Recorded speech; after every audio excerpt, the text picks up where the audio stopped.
जीतेंगे हम ये वादा करो, जीतेंगे हम ये वादा करो और कोशिश हमेशा ज़्यादा करो। जीतेंगे हम ये वादा करो और कोशिश हमेशा ज़्यादा करो। और किस्मत रूठे पर हौसला न टूटे, इतना मजबूत इरादा करो।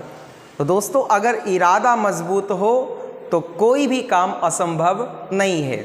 तो आइए आज आपका स्वागत करते हैं एक बार फिर से अपने YouTube channel new classes Halsi में। फ्रेंड्स, आज इस वीडियो में हम बहुत ही महत्वपूर्ण क्वेश्चन को लाए हैं जो कि आपके लिए बहुत ही ज़्यादा ज़रूरी है 2023 के एग्जामिनेशन पॉइंट ऑफ व्यू से। इसलिए आप वीडियो को अंत तक देखिए और यदि वीडियो अच्छा लगता है तो आप लाइक और शेयर करना ना भूलें। अगर आप इंग्लिश में एक्सपर्ट बनना चाहते हैं तो बिल्कुल आप न्यू क्लासेज हलसी एकदम आइए। मैं आपको यकीन दिलाता हूं कि आपकी प्रोफिशिएंसी दूसरे किसी भी संस्थान से बेहतर होगी। तो हमारे यहाँ क्या क्या सुविधाएं हैं, क्या क्या फैसिलिटीज़ हैं, मैं उस पर बात कर लेता हूं कि हमारे यहाँ असाइनमेंट बिल्कुल फ्री मिलेगा, आपको बिल्कुल फ्री ऑफ कॉस्ट मिलेगा। उसके लिए कोई अलग से चार्ज अप्लीकेबल नहीं है। पूरा का पूरा डिजिटल क्लासरूम है। क्लासरूम जो है वह काफ़ी आपके अकॉर्डिंग है बिल्कुल। और यहाँ पे ऑडियो विजुअल फैसिलिटी भी है, यानी आप जो है वह लेक्चर को सुन सकते हैं, लेक्चर को देख सकते हैं। और ऑडियो विजुअल फैसिलिटी कितना इंपॉर्टेंट होता है आज के लर्निंग के लिए, ये आपको भी पता है। हमारे यहाँ रेगुलर टेस्ट होता है और सिर्फ टेस्ट ही नहीं बल्कि उसका कंप्लीट डिस्कशन भी होता है। इसलिए आप बेहतर एजुकेशन के लिए आज ही हमको ज्वाइन करें और विशेष जानकारी के लिए आप दिए गए नंबर पे संपर्क कर सकते हैं। आप हमको फेसबुक पेज पे भी न्यू क्लासेज हलसी के नाम से फॉलो कर सकते हैं, ट्विटर पे भी फॉलो कर सकते हैं, इंस्टाग्राम पे भी फॉलो कर सकते हैं। हमारे यूट्यूब चैनल को अगर आपने अभी तक सब्सक्राइब नहीं किया है तो ज़रूर सब्सक्राइब कर लें। हमारे टेलीग्राम चैनल को भी आप ज्वाइन कर सकते हो, जहाँ से आपको सॉफ्ट कॉपी में बहुत सारे असाइनमेंट उपलब्ध हो जाएंगे। तो दोस्तों, उम्मीद करते हैं आपको अच्छा लगा होगा। आप ज़रूर से ज़रूर लोगों को प्रमोट करें। तो चलते हैं आज के सेशन की शुरुआत एक बहुत ही शानदार प्रश्न के साथ करते हैं। हमारा प्रश्न है, India through travellers eye is written by. India through travellers eye जो है वह क्या है बाबू? तो इंडिया थ्रू ट्रैवलर्स आई एक ऐसे है और ये ऐसे है या ट्रैवलॉज है। ये क्या है बाबू? ट्रैवलॉज है। ट्रैवलॉज का मतलब होता है यात्रा वृत्तांत, या यूं कह सकते हैं कि ये एक लेख है, ऐसे है, लेख है। और ये जो है वह पर्ल एस वक के द्वारा लिखी गई है। किनके द्वारा लिखी गई है? पर्ल एस वक के द्वारा। यानी इस प्रश्न का राइट आंसर हो जाएगा ऑप्शन नंबर 1। बात कर लेते हैं हम लोग पर्ल एस वक के बारे में। इनका जो जन्म है वह 1892 यानी 1892 में हुई है और 1973 में इनकी जो है वह डेथ हुई है। पर्ल एस वक जो है वह अपने ट्रैवलॉज के लिए जाने जाते हैं, अपने यात्रा वृत्तांत के लिए जाने जाते हैं और अपने संस्मरण के लिए जाने जाते हैं। इनकी कुछ इंपॉर्टेंट वर्क्स है, गॉड्स अर्थ, कम माई बिलव्ड, माई सेवरल वर्ल्ड्स। ये सब इनकी महत्वपूर्ण रचना है जिनके बारे में हम लोगों को जानकारी रखनी है। कम माई बिलव्ड इनकी बहुत ही ज़्यादा इंपॉर्टेंट कंपोजिशन है, इसे आप निश्चित रूप से ध्यान रखेंगे।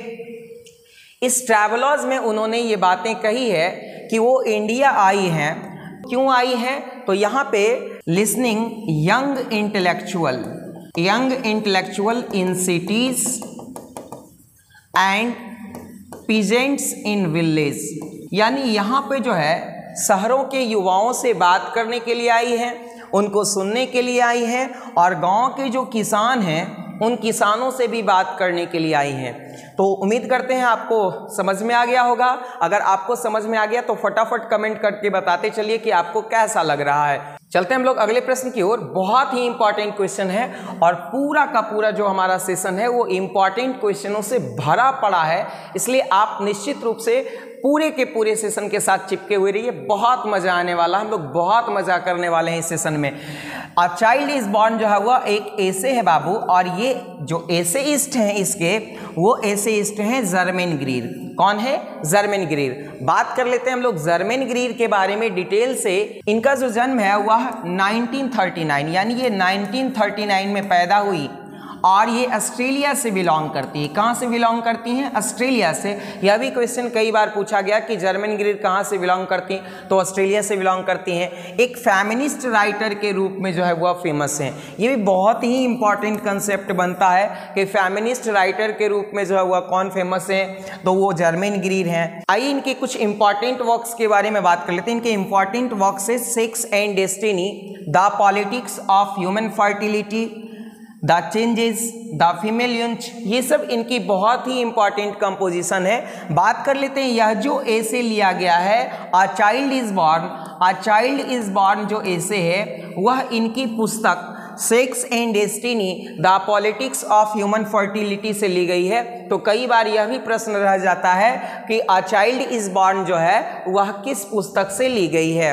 अब देखिए यहाँ पे क्या है, इस जो ऐसे में चाइल्ड बर्थ और पेरेंट चाइल्ड रिलेशनशिप के बारे में एक्सप्रेस किया गया, यानी अ चाइल्ड इज बॉर्न जो ऐसे है, इस ऐसे में चाइल्ड बर्थ को लेकर के बहुत सारी बातें कही गई है और किस प्रकार का जो पेरेंट चाइल्ड रिलेशनशिप होता है हमारे कंट्रीज में उनके बारे में एक्सप्रेस किया गया है। चलते हम लोग अगले प्रश्न की ओर। हमारा अगला प्रश्न है a marriage proposal is written bye.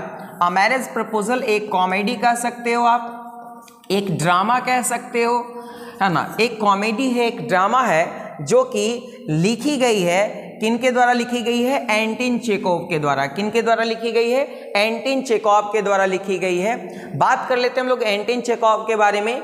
जो इनका जन्म है वह 1860 यानी 1860 ईस्वी में होता है और 1904 यानी 1904 ईस्वी में इनकी डेथ हो जाती है। ये एक बहुत ही फेमस ड्रामाटिस्ट होते हैं, नाटककार होते हैं, बहुत ही ज़्यादा नाटककार होते हैं, बहुत ही इम्पॉर्टेंट और शॉर्ट स्टोरी राइटर भी होते हैं। कौन? तो हमारे एंटोन चेखोव महोदय। और ये रसिया से बिलोंग करते हैं। कहाँ से बिलोंग करते हैं जी? रसिया से। और यह भी क्वेश्चन कई दफ़ा पूछा गया कि एंटोन चेखोव कहाँ से बिलोंग करते हैं भाई, तो रसिया, जिनको हम लोग रूस कहते हैं। और इन्होंने अपने कैरियर की शुरुआत जो है वह कॉमिक स्केचेस से की थी, यानी शुरुआती स्तर पर, प्रारंभिक स्तर पर ये कॉमिक स्केच लिखा करते थे, हास्य व्यंग लिखा करते थे। बात कर लेते हैं हम लोग इस कॉमेडी में। इस कॉमेडी में ये बात की गई है कि किस प्रकार से characters who cause their own discomfort, कि किस प्रकार से कैरेक्टर जो होते हैं या लोग जो होते हैं वो अपने डिस्कम्फर्ट का कारण खुद होते हैं, अपने तकलीफ का कारण खुद होते हैं। इस जो कॉमेडी है, इस जो नाटक है उसमें यही बताई गई है और इसमें ये बताया गया है कि किस प्रकार से जो है वह लोमोव जो है वह नतालिया को प्रपोज करने जाता है और प्रपोज ना करके किसी अन्य मैटर में उलझ जाता है। तो इससे हम लोगों को यही मैसेज मिलता है कि भाई अगर प्रपोज करने गए हो तो सीधा प्रपोज करके आओ, इधर उधर दिमाग मत लगाओ। चलते हैं अगले प्रश्न की ओर। हमारा अगला प्रश्न है now the leaves are falling fast is written by. ये जो आपका पोएम है वो किन के द्वारा लिखी गई है? तो W.H. ऑडेन के द्वारा लिखी गई है। W.H. ऑडेन के द्वारा लिखी गई है। इनके बारे में विशेष जानकारी थोड़ी हम प्राप्त कर लेते हैं कि इनका जो जन्म है वो 1907 यानी 1907 में होती है और 1973 में इनकी क्या हो जाती है? डेथ हो जाती है। ये इंग्लैंड से बिलोंग करते हैं। ये कई दफ़ा ये बहुत ही ज़्यादा महत्वपूर्ण क्वेश्चन बनता है कि कौन से पोइट कहाँ से बिलोंग करते हैं, तो ये इंग्लैंड से बिलोंग करते हैं। इनकी एक बहुत ही ज़्यादा, बहुत ही महत्वपूर्ण रचना है द एज ऑफ एनेक्सिटी। ये बहुत ही इंपॉर्टेंट कंपोजिशन है और इसी के लिए, इसी रचना के लिए, द एज ऑफ एनेक्सिटी के लिए इनको पुलित्जर प्राइज मिला और वो कब मिला? 1948 में, 1948 में मिला है। और बात कर लेते हैं इनके कुछ इंपॉर्टेंट रचना की, कुछ इंपॉर्टेंट वर्क्स की। तो the orators, the dance of death, new year later, ये सब इनकी बहुत ज़्यादा इंपॉर्टेंट रचना है। लेकिन दोस्तों आप द एज ऑफ एनेक्सिटी ज़रूर याद रखेंगे क्योंकि ये बहुत ही ज़्यादा महत्वपूर्ण है, इसको भूलना ही नहीं है। चलते हम लोग अगले प्रश्न की ओर। हमारा अगला क्वेश्चन है the soldier is written bye. Soldier poem जो है वह एक सोनेट है। क्या है बाबू? सोनेट है। और ये किन के द्वारा लिखी गई है? तो ये लिखी गई है रूपर्ट ब्रूक के द्वारा। किनके द्वारा लिखी गई है? रूपर्ट ब्रूक के द्वारा, यानी ऑप्शन नंबर सी बिल्कुल सही है। रूपर्ट ब्रूक के बारे में हम लोग थोड़ी सी डिटेल जानकारी प्राप्त कर लेते हैं कि ये कहाँ से बिलोंग करते हैं बाबू? ये इंग्लैंड से बिलोंग करते हैं। कहाँ से बिलोंग करते हैं? इंग्लैंड से बिलोंग करते हैं और ये एक वार पोएट हैं। कैसे पोएट हैं? वार पोएट हैं और इंग्लैंड से बिलोंग करते हैं। और ये जो है वह 1950 में, 1915 में मर जाते हैं सेप्टिकेमिया के कारण। किसके कारण मर जाते हैं? सेप्टिकेमिया के कारण मर जाते हैं। और इनको जो है वह W.V. येट्स ने the हैंडसमेस्ट young man in England कहा था। The हैंडसमेस्ट young man in England इनको W.V. येट्स ने कहा था। तो इस प्रकार से हम लोगों ने देखा कितना महत्वपूर्ण डाटा है। चलते हम लोग अगले प्रश्न की ओर। हमारा प्रश्न है ode to autumn is written by. ये जो पोएम है वो किनके द्वारा लिखी गई है? तो ode to autumn John Keats के द्वारा लिखी गई है और बहुत ही मज़ेदार पोएम है जिसमें ऑटोमन सीजन का जिक्र किया गया है। किस सीजन का जिक्र किया गया है? ऑटोमन सीजन का। बात कर लेते हैं हम लोग जॉन किट्स के बारे में। जॉन किट्स जी का जन्म जो है वह 1795 यानी 1795 में हुआ और 1821 में इनकी डेथ हो जाती है। ये इंग्लैंड से बिलोंग करते हैं। कहाँ से बिलोंग करते हैं बाबू? इंग्लैंड से बिलोंग करते हैं। और ये एक रोमांटिक पोइट रहते हैं। यह भी काफ़ी इंपॉर्टेंट पॉइंट बन जाता है कि कौन रोमांटिक पोइट रहते हैं। तो रोमांटिक पोइट हमारे जॉन किट्स महोदय रहते हैं और इनकी एक बहुत ही महत्वपूर्ण वर्क्स होती है, इंपॉर्टेंट वर्क्स होती है जिनका नाम होता है एंडीमियन। ये बहुत ही ज़्यादा इंपॉर्टेंट वर्क्स है। लैमिया और हाइपेरियन भी इनकी इंपॉर्टेंट वर्क्स है। तो यह भी आपको याद रखना है। इसे भी कई दफा प्रश्न पूछा गया है तो आप निश्चित रूप से इसे याद रखेंगे। VIP की श्रेणी में इसे आप डाल लेंगे।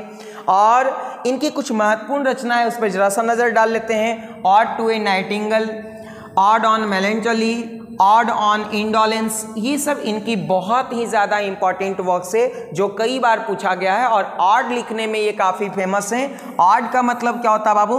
तो ऑड का मतलब होता है संबोधन गीत।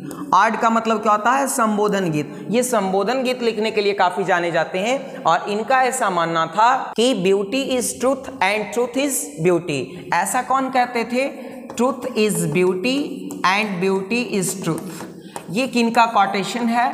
तो ये भी क्वाटेशन है हमारे जॉन किट्स महोदय का, जो कि एक रोमांटिक पोएट रहते हैं। चलते हम लोग अगले प्रश्न की ओर। क्वेश्चन है an epitaph is written bye.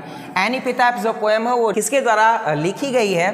तो एन एपिटैफ जो पोएम है वह वॉल्टर डी ला मेयर के द्वारा लिखी गई है। ऑप्शन नंबर डी बिल्कुल सही जवाब है। बात कर लेते हैं वॉल्टर डी ला मेयर के बारे में। विशेष रूप से 1873 इनका जन्म है और 1956 इनको मोक्ष की प्राप्ति होती है, इनकी डेथ होती है। और ये इंग्लैंड से बिलोंग करते हैं। कहाँ से बिलोंग करते हैं? इंग्लैंड से बिलोंग करते हैं।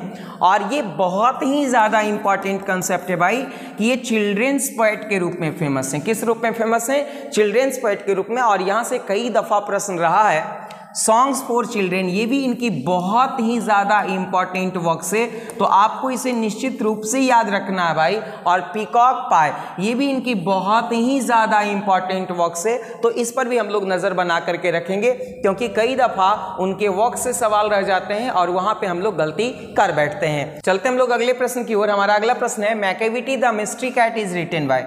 मैकेविटी जो मिस्ट्री कैट है वो लिखी गई है किनके द्वारा लिखी गई है? तो मैकेविटी मिस्ट्री कैट जो है वो T.S. एलियट महोदय के द्वारा लिखी गई है। यह भी एक बहुत ही इंपॉर्टेंट पोएम है और ये राइटर भी इसलिए इंपॉर्टेंट हैं क्योंकि इनके बारे में कई दफ़ा सवाल परीक्षा में पूछा गया है। तो चलते हैं इनके बारे में थोड़ी सी जानकारी हम लोग प्राप्त कर लेते हैं। 1888 में इनका जन्म होता है और 1965 में इनकी डेथ हो जाती है।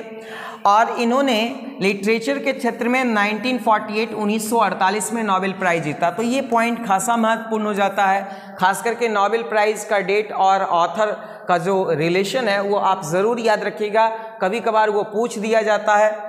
चलते हम लोग इनके इम्पॉर्टेंट वर्क्स के बारे में बात कर लेते हैं। द वेस्ट लाइन, ये काफ़ी इंपॉर्टेंट वर्क्स है T.S. एलियट महोदय का। एस वेडनेसडे भी इनकी इंपॉर्टेंट वर्क्स है। 4 क्वार्टेट्स भी इनकी इंपॉर्टेंट वर्क्स है। तो ये सब सारी बहुत ही ज़्यादा इंपॉर्टेंट वर्क्स है। द वेस्ट लाइन तो VVI है, आप इसे ज़रूर याद रखेंगे। और बात कर लेते हैं यह जो पोएम है इसमें बिल्ली के माध्यम से मॉन्स्टर क्रिमिनल को जो है हुआ टारगेट किया गया है। और ये एक इरोनिकल पोएम है, एक व्यंग्यात्मक कविता है। और ये जो ली गई है T.S. एलियट पोएम, ये ली गई है old possum's book of practical cat से। ये कौन सी किताब से ली गई है? तो old possum's book of practical cat से। यहीं से हमारी जो पोएम है Macavity the mystery cat, Macavity the mystery cat यहीं से कंपोज की गई है। इसलिए आपको ध्यान रखना है इनके नाम भी। चलते हम लोग अगले प्रश्न की ओर। हमारा अगला क्वेश्चन कहता है snake is written bye. Snake poem जो है वह डी.एच. लॉरेंस महोदय के द्वारा लिखी गई है, यानी ऑप्शन नंबर सी बिल्कुल सही जवाब है। बात कर लेते हैं डी.एच. लॉरेंस साहब के बारे में थोड़ी सी डिटेल से। 1885 में इनका जन्म होता है और 1930 में इनकी डेथ हो जाती है। एक जाने माने नॉवेलिस्ट रहते हैं, आप इन्हें याद रखिएगा क्योंकि कई दफ़ा 5 नॉवेलिस्ट के नाम पूछ दिए जाते हैं, 5 शॉर्ट स्टोरी राइटर के नाम पूछ दिए जाते हैं, तो वहाँ पे ये बहुत ही काम आने वाला है पॉइंट। तो ये नॉवेलिस्ट हैं, शॉर्ट स्टोरी राइटर भी हैं और एसेइस्ट भी हैं, बहुत ही महत्वपूर्ण। अ कलेक्शन ऑफ पोएम्स, इनकी कुछ इंपॉर्टेंट रचना है जिस पर बात कर लेते हैं। A collection of poems, white peacock, trespasser, son and lovers, the rainbow, plumed serpents, ये सब जो है वह इनकी बहुत ही ज़्यादा महत्वपूर्ण रचना है। किनका भाई? तो डी.एच. लॉरेंस साहब का। डी.एच. लॉरेंस साहब का ये सब बहुत ही ज़्यादा महत्वपूर्ण रचना है, आप इसे निश्चित रूप से ध्यान से देखेंगे। एक बार मैं फिर से रिकॉल कर देता हूँ जल्दी से।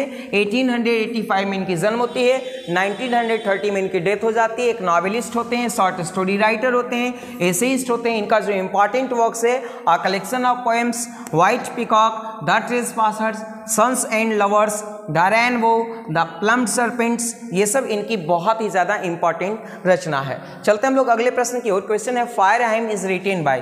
फायरहाइम जो अग्निगान है वो लिखी गई है किनके द्वारा? तो ये लिखी गई है के.की.एन. दारूवाला के द्वारा, यानी ऑप्शन नंबर 1 बिल्कुल सही जवाब है। और बात कर लेते हैं इनके बारे में थोड़ी सी डिटेल से कि इनका जन्म कब हुआ। तो इनका जन्म 1937 में हुआ और एक शॉर्ट स्टोरी राइटर होते हैं और एक लैंडस्केप पोइट होते हैं। लैंडस्केप पोइट का मतलब ये एकदम बिल्कुल ज़मीनी स्तर से जुड़े हुए कवि होते हैं जो प्राकृतिक छटा का वर्णन करने के लिए जाने जाते हैं, जो कि एक प्राकृतिक छटा का वर्णन करने के लिए जाने जाते हैं, प्राकृतिक छवि का वर्णन करने के लिए जाने जाते हैं। और इनको जो है वह साहित्य अकादमी पुरस्कार दिया गया 1948 में साहित्य अकादमी पुरस्कार दिया गया था। और इनकी जो इम्पॉर्टेंट वर्क्स है उसके बारे में बात कर लेते हैं। अंडर ऑरियन, ऑपरेशन इन अप्रैल और क्रॉसिंग ऑफ रिवर्स, ये सब इनकी बहुत ही ज़्यादा इंपॉर्टेंट वर्क्स है, आप इसे एक बार जरूर ध्यान से देखेंगे। चलते हम लोग अगले प्रश्न की ओर। हमारा अगला प्रश्न है my grandmother's house is written by. My grandmother's house किनके द्वारा लिखी गई है? तो ये लिखी गई है कमला दास जी के द्वारा। किनके द्वारा लिखी गई है? कमला दास जी के द्वारा लिखी गई है और यह जो है ऑटोबायोग्राफिकल पोएम है। थोड़ी सी डिटेल में इनके बारे में बात कर लेते हैं। इनका जो जन्म है वह 1934 में बताया गया और ये इंग्लिश और मलयालम दोनों लिटरेचर में काफ़ी प्रोफिशिएंट हैं, काफ़ी दक्ष हैं। ये दोनों लिटरेचर में जो है वह अपनी जो है रचनाएं करी है, तो ये भी हम लोगों को ध्यान रखना है। और इनकी जो महत्वपूर्ण रचना है वो समर इन कोलकाता, ये भी इनकी बहुत ही ज़्यादा महत्वपूर्ण रचना है। Only saint knows how to sing, ये भी इनकी बहुत महत्वपूर्ण रचना है। Only saint knows how to sing, ये भी इनकी बहुत महत्वपूर्ण रचना है। यस अल्लाह, ये भी बहुत महत्वपूर्ण रचना है। एनामेटल पोएम्स, ये भी इनकी बहुत ही ज़्यादा महत्वपूर्ण रचना है। तो दोस्तों उम्मीद करते हैं कि आपको ये सारी बातें अच्छे से समझ में आई होगी, बहुत ही मज़ा आया होगा आपको पूरे सेशन में। तो आप कमेंट करके हमको ज़रूर बताइएगा कि आपको ये सेशन कैसा लगा, कितना मज़ा आया। तो आज के लिए इतना ही। अपना ख्याल रखिए, स्वस्थ रहिए, मस्त रहिए। Thank you.